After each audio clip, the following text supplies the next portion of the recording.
الحمد لله الحمد لله رب العالمين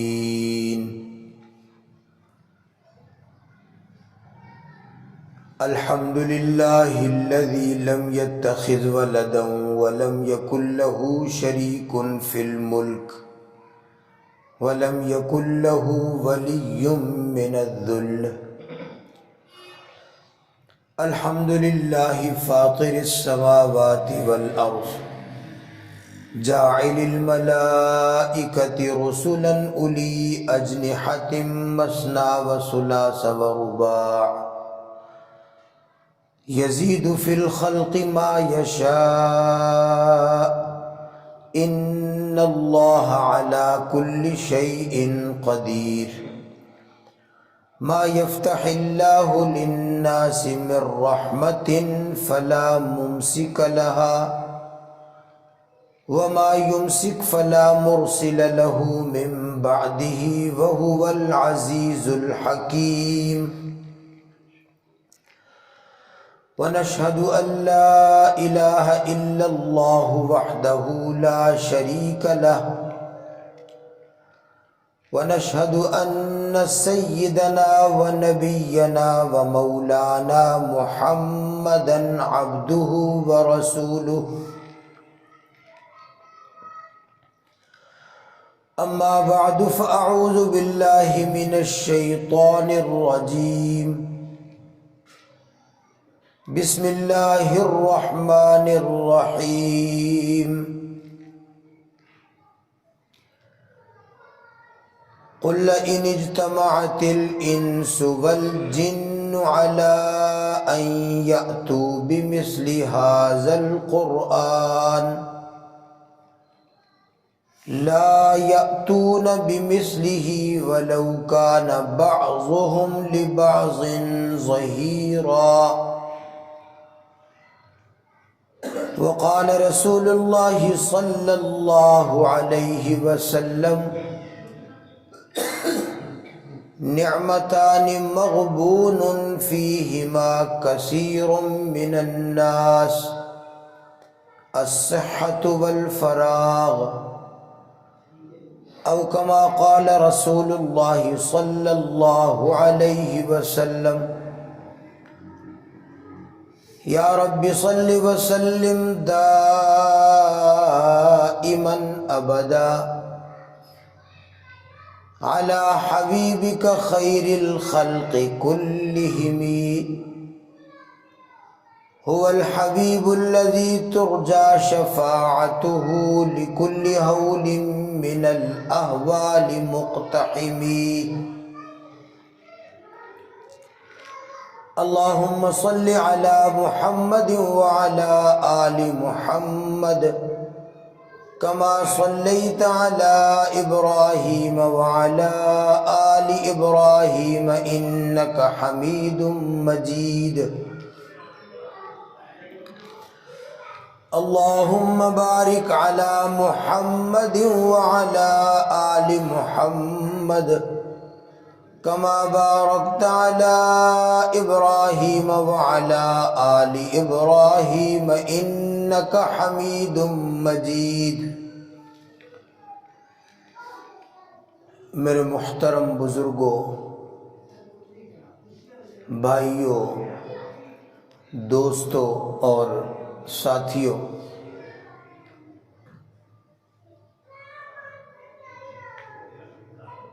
شعبان کا مہینہ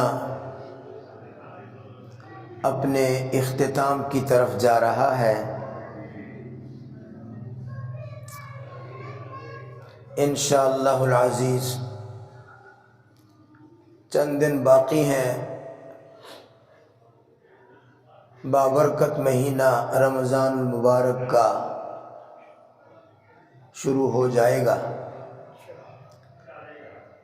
جناب رسول اللہ صلی اللہ علیہ وسلم نے ارشاد فرمایا کہ رجب کا مہینہ اللہ کا مہینہ ہے، شعبان کا مہینہ آپ نے فرمایا کہ یہ میرا مہینہ ہے اور رمضان المبارک کا مہینہ میری امت کا مہینہ ہے۔ مہینے تو سارے اللہ کے ہیں، اللہ کے بنائے ہوئے ہیں، لیکن یہ بعض دفعہ اس طرح کی نسبتیں جو ہوتی ہیں اس میں بڑا سبق ہوتا ہے۔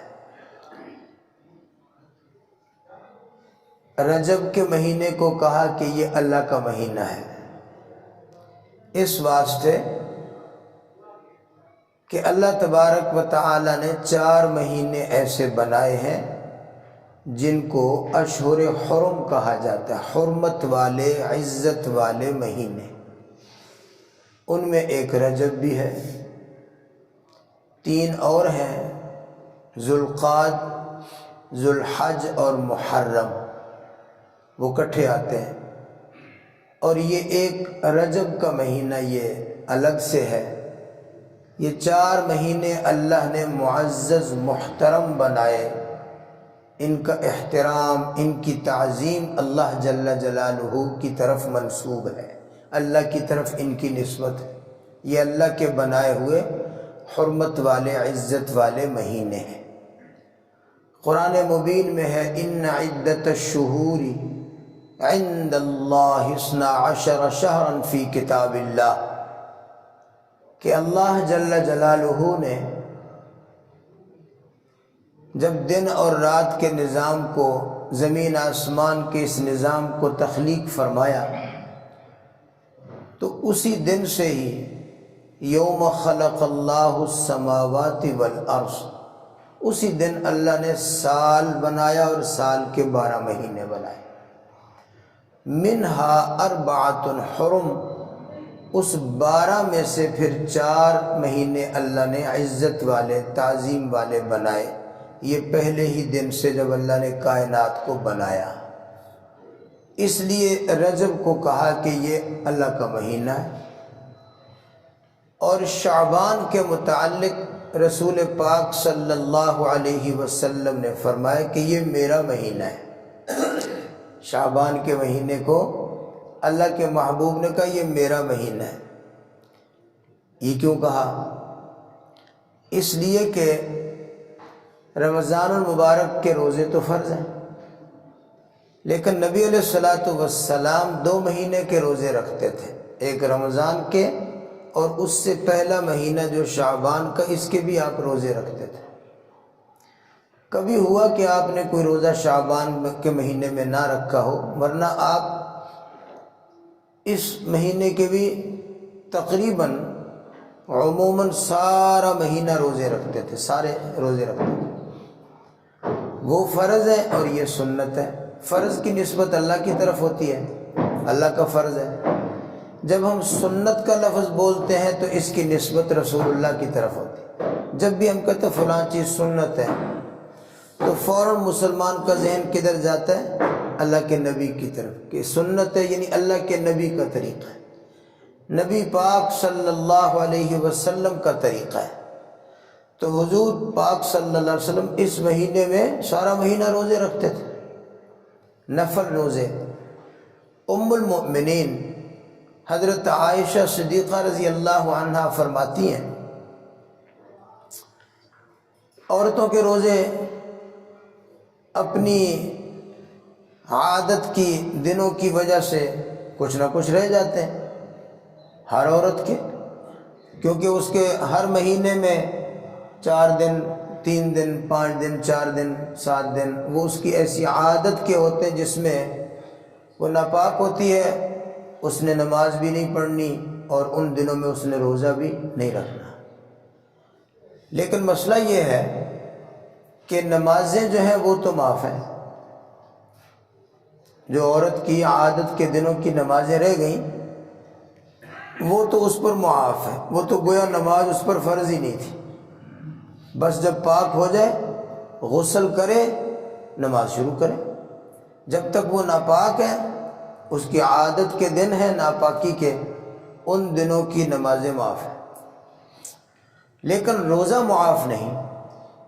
رمضان المبارک کے جو عادت کے دن گزر جائیں گے عورت کے ناپاکی کی وجہ سے روزے نہیں رکھنے، 3 دن ہوں، 4 دن ہوں، 7 دن ہوں، جو کہ عادت کے مطابق، تو وہ جتنے روزے رہ گئے وہ بعد میں اتنے دن روزوں کی قضا کرنی، 3 4 5 7 یہ عورتوں کے ذمے ہوتے ہیں کہ وہ اپنے جو روزے رہ گئے اپنی عادت کے ناپاکی کے دنوں کے وہ روزے بعد میں قضا کریں، اللہ کا حکم ہے۔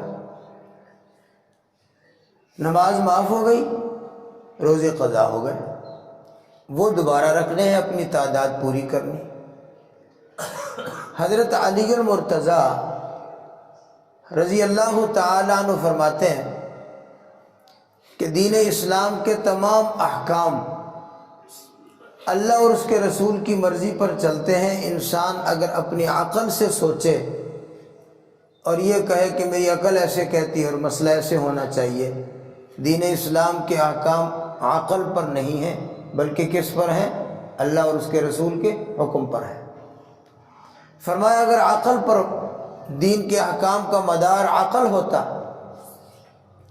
دین اسلام کے مسائل کا معیار اگر عقل ہوتا، تو حضرت علی فرماتے ہیں نماز کی زیادہ اہمیت ہے روزے سے۔ نماز بڑا فرض ہے کہ روزہ بڑا فرض ہے؟ نماز بڑا فرض ہے، روزے کا نمبر اس کے بعد میں ہے۔ نماز کی زیادہ فضیلت ہے، زیادہ اہمیت ہے، کلمے کے بعد سب سے اہمیت بڑی ہے ہی نماز کی۔ تو حضرت علی فرماتے ہیں نماز کی اہمیت زیادہ ہے، روزے کی اہمیت اس سے کم ہے۔ ہونا تو یہ عقل سے تو یہ ثابت ہوتا ہے کہ جتنی عورت کی نمازیں رہ جائیں وہ قضا کرے، جو روزہ رہ جائے وہ معاف ہو۔ عقل تو یہ فیصلہ کرے گا کیونکہ نماز کی اہمیت روزے سے زیادہ ہے، تو ہونا یہ چاہیے کہ عورت کو کہا جائے جتنی نمازیں رہ گئی ہیں وہ قضا کر اور روزے معاف ہیں۔ لیکن چونکہ اسلامی احکام کا مدار عقل پر نہیں ہے، اللہ کے حکم پر ہے، اللہ کے نبی کے طریقے پر ہے، وہ یہ ہے کہ نمازیں معاف ہیں اور روزے کیا کرنے ہیں؟ قضا کرنے ہیں۔ عقل کے بالکل برعکس، نمازیں معاف ہیں۔ میں اس عورت کی بات کر رہا ہوں، کہیں آپ بیچ میں اس جملے کو اپنے لیے لے لیں کہ استاد جی نے کہا نمازیں معاف ہیں۔ میں اس عورت کی بات کر رہا ہوں جو عادت کے دنوں میں، ناپاکی کے دنوں میں ہوتی ہے۔ نمازیں معاف ہیں، روزے نہیں معاف، نہ رکھے آج لیکن بعد میں قضا کرے۔ تو ام المؤمنین حضرت عائشہ رضی اللہ عنہ فرماتی ہیں کہ ہمارے جو روزے رہ جاتے ہیں 4 5 7 جو روزے رہ جاتے ہیں ہمارے، ہمیں بعد میں روزہ رکھنے کا موقع نہ ملتا، تو سارا سال ہی گزر جاتا۔ جب اگلا سال رمضان المبارک سے پہلے شعبان کا مہینہ آتا تو چونکہ نبی علیہ الصلوۃ والسلام شعبان کے مہینے میں سارا مہینہ روزے رکھتے تھے، تو ان دنوں میں حضور کے ساتھ لگ کر ہم اپنے روزے جو قضا ہوتے تھے وہ پورے کر لیتے۔ تو بات کرنے کا مطلب یہ ہے کہ اللہ کے نبی نے فرمایا رجب کا مہینہ اللہ کا ہو گیا، اس کی حرمت اور تعظیم کی نسبت اللہ کی طرف ہے۔ شعبان میرا مہینہ ہے، اس مہینے میں رسول پاک صلی اللہ علیہ وسلم کی سنت ہے روزہ رکھنا، فرض نہیں، نفلی روزے حضور سارا مہینہ رکھتے تھے۔ البتہ ایک شخص کو منع کر دیا، شعبان کا مہینے کے روزے رکھنے کی ترغیب دی، فرمایا رکھو، یہ میرا مہینہ ہے، یہ میری سنت ہے، جو اللہ کا فرض پورا کرے وہ رمضان کے روزے رکھے، اور جس کو میری سنت سے بھی پیار ہو وہ رمضان سے پہلے شعبان میں بھی رکھے۔ بڑی ترغیب دی، لیکن ایک شخص کو منع کیا۔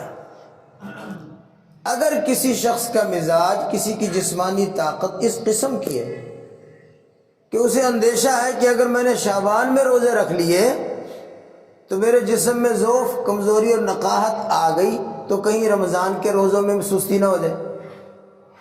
کمزوری ہر انسان کو اتنی ہمت اور طاقت نہیں، ضعف ہے، بڑھاپا ہے، کمزوری ہے، وہ سمجھتا ہے کہ چلو رمضان کے روزے تو میں رکھ لوں گا، اگر اس سے پہلے ہی کچھ روزے اس نے رکھ لیے تو پھر کہیں رمضان کی نہ اس پر اثر پڑ جائے، ضعف اور کمزوری کی وجہ سے رمضان کے روزے نہ رہ جائیں۔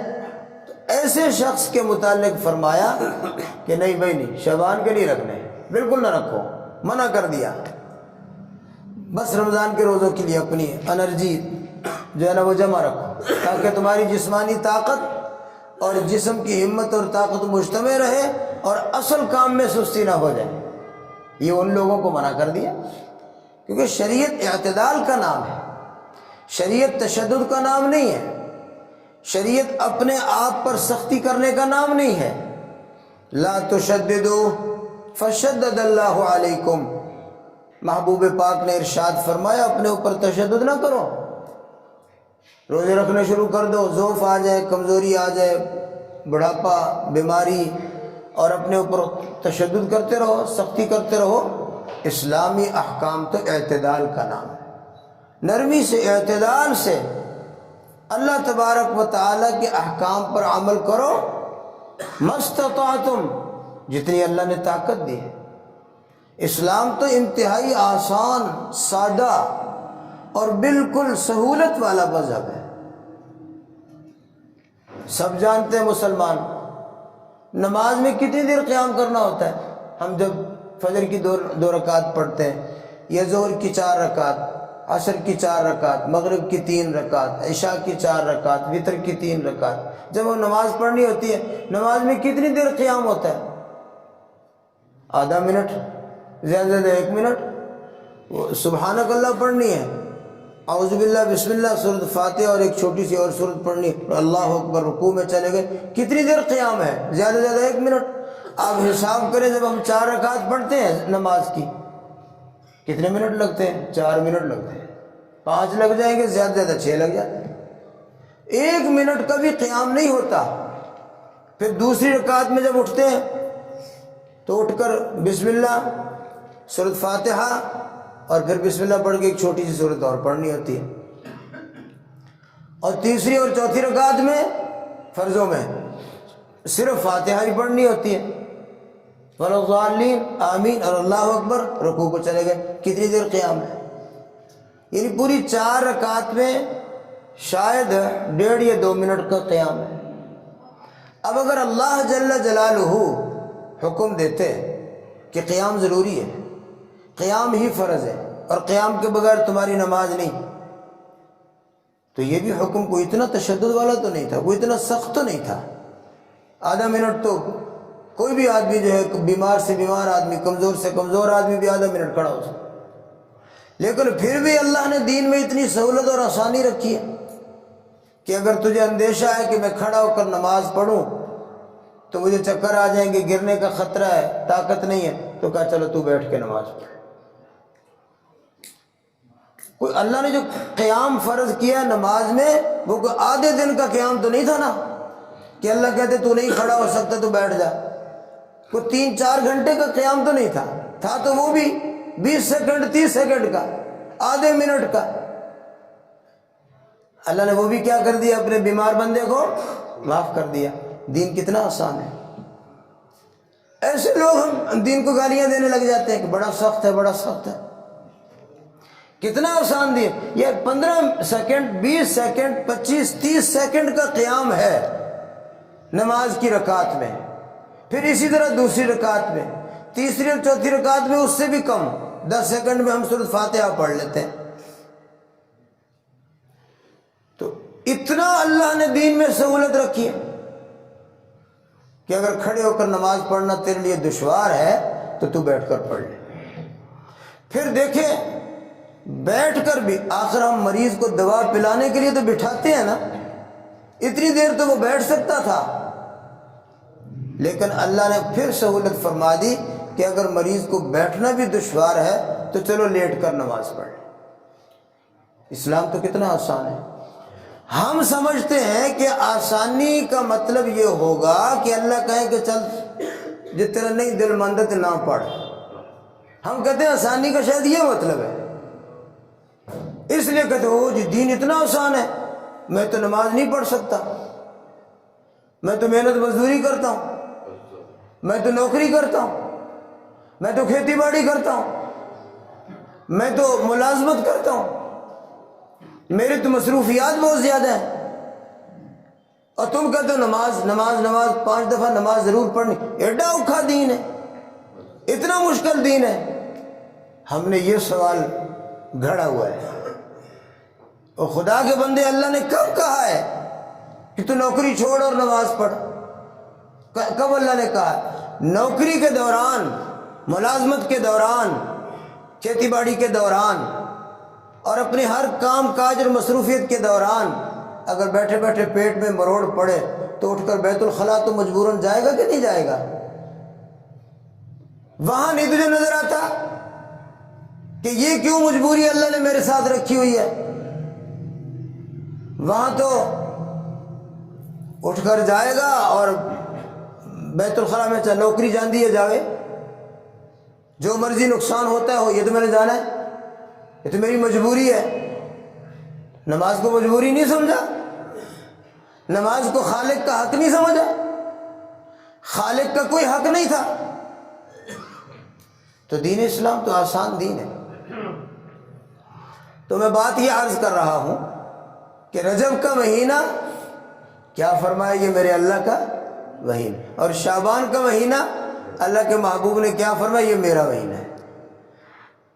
آپ کی عادت مبارک تھی کہ رجب کا مہینے کا چاند نظر آتا تو آپ رمضان رمضان رمضان رمضان کا ذکر شروع فرما دیں، اللہم بارک لنا فی رجب و شعبان وبلغنا رمضان۔ ادھر سے دعا شروع ہو جاتی ہے، ہر دعا میں اللہم بارک لنا فی رجب و شعبان وبلغنا رمضان۔ رجب کے مہینے سے رمضان کا نام لینا شروع کر دیتے، تیاری شروع کر دیتے، لوگوں کو توجہ دلانا شروع کر دیتے، بھئی رمضان کا مہینہ آ رہا ہے، رمضان کے مہینے کے لیے تیار ہو جاؤ، رمضان کے مہینے کے لیے کمر کس لو، رمضان کے مہینے کے لیے اپنے آپ کو فارغ کر لو، رمضان کے مہینے کے لیے ارادہ کر لو، رمضان کے مہینے کے لیے اپنے آپ کو اچھی طرح جو ہے تیار کر لو۔ آپ شعبان سے ہی اس کا تذکرہ اور دعائیں شروع فرماتے ہیں، رمضان سے، اس کے اللہ اکبر، رجب سے، پھر رجب کے مہینے کے بعد شعبان میں بھی اسی طرح مسلسل آپ روزے رکھتے، راتوں کو نمازیں پڑھتے اور کہتے تیاری کرو بھئی رمضان آ رہا ہے، ہمت کرو بھئی رمضان آ رہا ہے۔ آخر انسان کو ہر کام کاج کرنے سے پہلے مشقیں نہیں کرنی پڑتی، ریہرسل نہیں کرنی پڑتی، تمرین نہیں کرنی پڑتی، تیاری نہیں کرنی پڑتی؟ فوجیوں نے لڑنا ہوتا ہے، لڑنے کے علاوہ وہ مشقیں نہیں کرتے؟ لڑائی تو فوجیوں کو کبھی کبھی نصیب ہوگی، خاص کر ہمارے ملک میں۔ ہمارے ملک میں تو لڑائی کی ضرورت ہی نہیں پڑتی، جب کوئی غیر ملک دھمکی دے تو ہمارے فوجی خود ہی کہہ دیتے ہیں کہ صلح بڑی اچھی چیز ہے، لڑائی میں کوئی فائدہ نہیں ہے، لڑائی سے کیا نقصان ہوگا جی، دونوں کا چھوڑو پرے، کیا لڑنا ہے، آپس میں لڑ لو بس، ایک دوسرے کو مارتے مورتے رہو۔ ہمارا حال تو یہ۔ تو فوجیوں کو محاذ پر لڑنے کے لیے وہ تو کبھی کبھی موقع ملتا ہے، لیکن ہر وقت وہ اپنی مشق کرتے کہ نہیں کرتے؟ ہر روز اپنی دوڑ بھاگ کرتے کہ نہیں کرتے؟ کبھی ان کو دوڑایا جاتا ہے، کبھی ان کے مشقی مقابلے ہوتے ہیں، کبھی جہازوں اڑانے سکھائے جاتے ہیں۔ یہ ساری تمرین اور مشق اور یہ پوری کی پوری ریہرسل ہو رہی ہوتی ہے۔ ایسے بعض دفعہ ان کا ایسی کاروائیاں آپ دیکھو گے جیسے جنگ ہو رہی ہے، دوڑ رہی ہیں فوجیں، دوڑ رہی ہیں گھوڑے، دوڑ رہے ہیں، مورچوں سے فائرنگ ہو رہی ہے، ایک ادھر بریگیڈ جو ہے وہ دوڑ رہی ہے، ایک ادھر دوڑ رہی ہے، کوئی اڑان بھر رہے ہیں، کوئی حملے کر رہے ہیں، کوئی بم پھینک رہے ہیں، ایسے معلوم ہوتا ہے جنگ لگی ہوئی ہے۔ یہ کیا ہو رہا ہے؟ یہ ریہرسل ہو رہی ہے، یہ مشق ہو رہی ہے، یہ فوجی مشقیں ہو رہی ہیں جی۔ تو نبی علیہ الصلوۃ والسلام رمضان المبارک کی تمام جو کام ہے، جو عبادات ہے، اس کی پوری مشق جو ہے وہ شعبان میں آپ فرماتے ہیں، اس لیے دعا بھی فرماتے ہیں۔ تو اللہ کے نبی نے فرمایا رجب کا مہینہ اللہ کا، شعبان کا مہینہ میرا۔ شعبان کا مہینہ حضور نے کیا فرمایا؟ میرا، میری سنت ہے، روزہ رکھو، دعائیں کرو، نوافل پڑھو، توبہ استغفار کرو، خوب اپنے آپ کو گناہوں سے بچانے کی کوشش کرو. روزہ فرض نہیں ہے، میری سنت ہے. فرض روزہ رمضان کا ہے. اور پھر جب رمضان کا مہینہ آیا تو نبی علیہ الصلوۃ والسلام نے فرمایا یہ میری امت کا مہینہ ہے. رجب اللہ کا، شعبان میرا، اور رمضان میری امت کا. دیکھو امت کیسے رمضان المبارک کے مہینے میں کیسے وہ اس مہینے کی کیسی تعظیم کرتی ہے. خوب سحریوں کا انتظام، افطاریوں کا انتظام، تراویح کا انتظام، رمضان المبارک کے روزوں کا خوب چرچا. بچوں کو بھی روزہ رکھواتے ہیں، بچے بھی شوق سے روزہ رکھتے ہیں. حضرت عمر رضی اللہ تعالی عنہ نے ایک دفعہ ایک روزہ خور کو دیکھا، روزہ نہیں رکھتا تھا، نشئی تھا، نشہ کرنے والا، روزہ نہیں رکھتا تھا. آپ کو پتہ چل گیا، آپ نے پٹائی کی اس کی درے کے ساتھ، ڈنڈے کے ساتھ اس کی پٹائی کی. اور اس موقع پر آپ نے کیا فرمایا؟ فرمایا کمبخت تو روزہ نہیں رکھتا، ہمارے گھروں میں تو دودھ پینے والے بچے بھی روزہ رکھتے ہیں.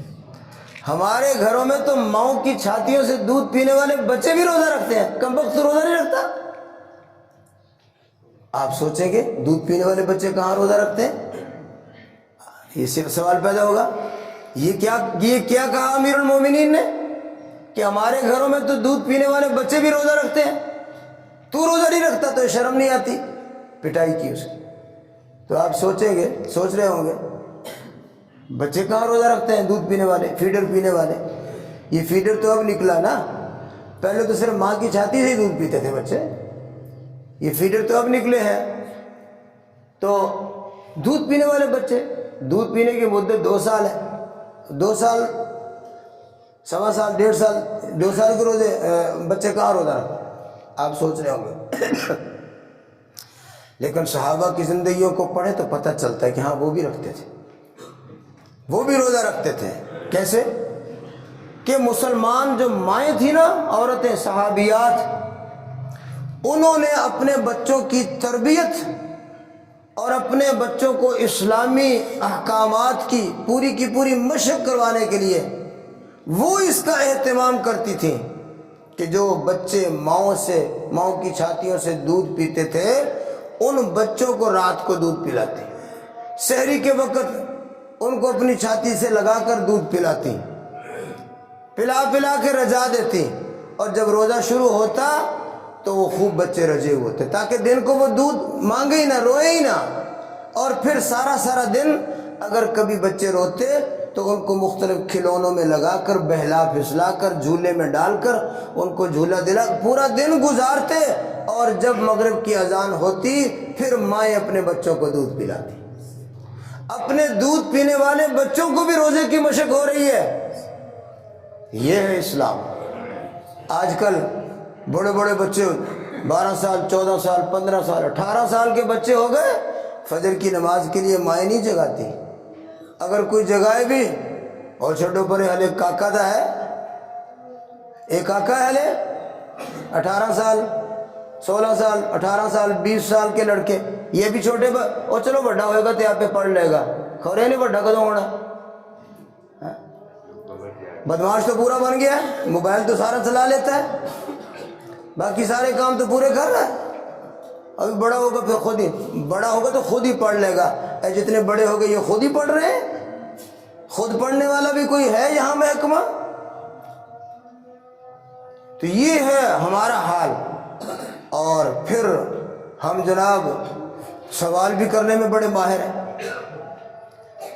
صحابہ کے متعلق تبصرے شروع کر دیں گے، فلاں صحابی نے یہ کیا، فلاں نے یہ کیا، فلاں اندسی، فلاں اندسی، اس نے یہ کیوں کیا. سوال ہمیں ان پر ہے. اعتراض کرنے کے لیے ہمیں وہ شخصیات نظر آتی ہیں، صحابہ جیسے لوگ. اور اپنا حال یہ ہے کہ نہ نماز کا فکر، نہ روزے کا فکر، نہ سچ بولنے کا فکر، نہ حلال کھانے کا فکر، نہ آنکھوں میں طہارت، نہ زبان میں طہارت، نہ کانوں میں طہارت، سب ناپاک. آنکھیں بھی ناپاک ہو گئی. گناہ کی ایسی عادت اور لت پڑ گئی کہ آنکھیں بھی ناپاک ہیں، زبان بھی ناپاک ہے، کان بھی ناپاک ہے، سینہ بھی ناپاک ہے، دل بھی ناپاک ہے، پیٹ بھی ناپاک ہے. ہمارا تو یہ حال ہے. تو میں جو عرض کرنے لگا ہوں بات وہ یہ ہے کہ نبی پاک صلی اللہ تعالی علیہ وسلم کی عادت مبارک کیا تھی؟ شعبان کے مہینے کو ایسے گزارتے تھے کہ رمضان المبارک کے مہینے کی پوری مشق ہو جائے، پوری تربیت ہو جائے، اور جب رمضان کا مہینہ شروع ہو تو پھر پہلے سے گویا پوری تیاری ہے اور اب بس خوب رمضان کو کمانا شروع کر دیا. اب ہمارا حال کیا ہے کہ ہمیں تو اس وقت پتہ چلے گا رمضان آ گیا جب چاند نظر آئے گا. پھر ہم کیا، اچھا جی حالت یار پہلا دوسرا دن ہے، اب میں کل تو میں تراویح پڑھنی شروع کرنی ہے، پہلے دن نہیں پڑھنی. یہ ہمارا حال، یہ میں یعنی ایک عمومی نقشہ عرض کر رہا ہوں کہ آج تک پہلا دن سے یار آج پتہ نہیں چلے مصروفیت ہے، چلو میں کل تو پھر تراویح پڑھنی شروع کرنی ہے. کل آئے گا تو پھر کل کو پھر سوچنا ہے یہ 2-4 دن تو چلو سستی میں گزر جائیں، چلو کوئی گل نہیں یار میں جمعے والے دن روزہ رکھنا ہے تو جمعے والے دن تو میں تراویح شروع کرنی ہے. پھر جمعے کا سٹاپ آ جاتا ہے. اور پھر ہوتا کیا ہے کہ رمضان المبارک کے 2-4 دن 5-7 دن چلو تھوڑا سا جوش دکھا دیا، تراویح بھی پڑھ لی اور روزہ بھی رکھ لیا، اور پھر بعد میں بس اب سستی ہو گئی جی، چلو جی صرف جمعہ دی تراویح پڑھ لیں گے، جمعے دی روزے رکھ لیں، جمعہ کا روزہ رکھنا بس. پھر بیچ میں سارا مہینہ خالی، اور آخری چلو جی پھر باقی مہینہ تو ہمارا ایسے سستی میں گزر گیا، ٹائم نہیں لگا، بس 27ویں رات اسی عبادت کرنی ہے بس، چلو جی بس صرف 27ویں رات رہ گئی. لیکن جس مزاج میں، جس طبیعت کے اندر سستی ہو جائے، غفلت آ جائے، انہوں پھر 27ویں بھی توفیق نہیں ملتی، پھر وہ بھی ایسے گزر جاتی ہے کیونکہ مزاج نہیں ہے. مزاج بنا ہوا ہو تو وہ ارادہ تو ہوگا 27ویں رات، لیکن جب مزاج میں سستی ہے، مزاج میں غفلت ہے، مزاج اس ماحول کو قبول کرنے کے لیے تیار نہیں ہے، تو پھر 27ویں رات آئے گی تو پھر بھی غفلت اور وہ مزاج اپنا اثر دکھائے گا، وہ بھی گزر جائے گی. اور جب دیکھا کہ 27ویں گزر گئی ہے تو پھر کہنا چلو جی رمضان تو ہنگ ہی گیا ہے اور اگلا آئے گا پھر دیکھی جائے گی. ہم تو رمضان المبارک کو اس طرح گزارتے ہیں. اللہ جل جلالہ ہمیں نبی پاک صلی اللہ علیہ وسلم کا سچا غلام بنائے، سچا امتی بنائے، اور رسول پاک صلی اللہ علیہ وسلم نے جیسے شعبان اور رمضان کی اہمیت اور اس کا جیسے آپ نے اس کے اعمال اور معمولات بتائے ہیں، اس کی پوری ہم کوشش کریں. اللہ جل جلالہ مجھے بھی اور آپ کو بھی اس کی ہمت اور توفیق دے. وآخر دعوانا الحمدللہ.